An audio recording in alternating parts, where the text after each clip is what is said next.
আসসালামু আলাইকুম। বস্ত্র ও পাট মন্ত্রণালয়ের নিয়োগ বিজ্ঞপ্তি। বস্ত্র ও পাট মন্ত্রণালয়ের নিয়োগ বিজ্ঞপ্তি প্রকাশ করা হয়েছে।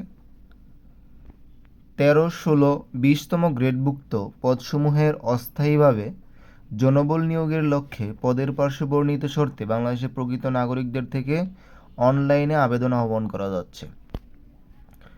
আবেদনটি চাওয়া হয়েছে 11 ফেব্রুয়ারি 2025 সালে। ষাটলিপিকার কাম কম্পিউটার অপারেটর, গ্রেড 13, পদসংখ্যা 3টি, স্থায়ী।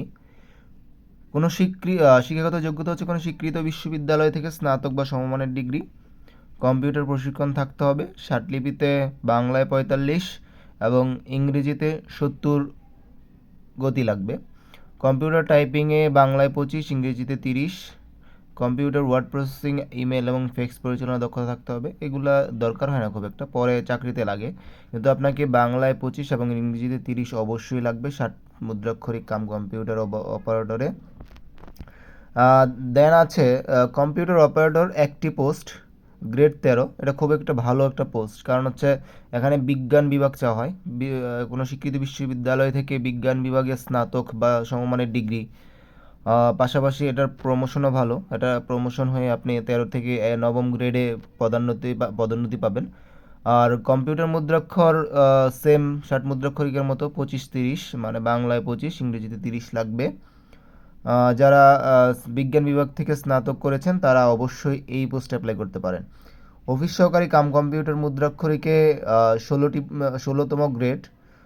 আর পদ রয়েছে 3টি, স্থায়ী পদ হচ্ছে 2টি, অস্থায়ী হচ্ছে 1টি।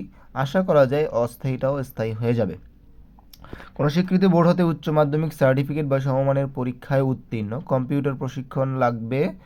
কম্পিউটার টাইপিংয়ে 20-20। আপনারা জানেন যে অফিস সহকারী কম্পিউটার মুদ্রাক্ষরে বাংলায় 20, ইংরেজিতে 20 টাইপিং প্রয়োজন হয়, এবং 60 মুদ্রাক্ষরিক এবং কম্পিউটার অপারেটর 25-30 গতি প্রয়োজন হয়।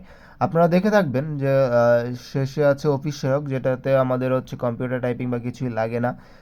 গ্রেড 20, 11টি পদ রয়েছে, স্থায়ী পদ 10টি, একটা অস্থায়ী পদ রয়েছে। এটা বিশাল নিয়োগ বিজ্ঞপ্তি।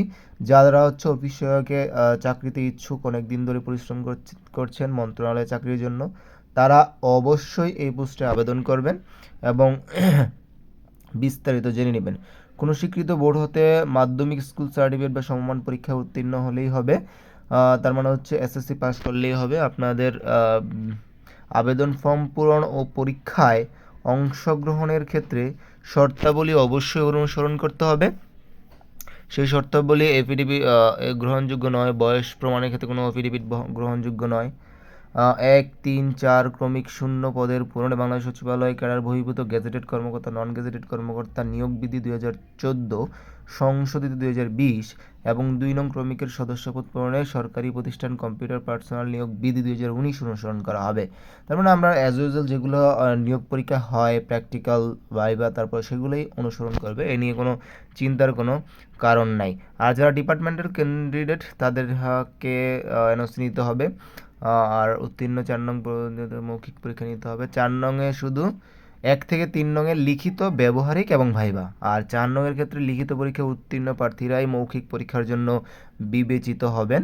আপনারা জানেন যাদের কোটা আছে, মুক্তিযোদ্ধা কোটা, নিগোষ্ঠীয় কোটা, যত পার্সেন্টই আছে সেগুলা পূরণ করা হবে।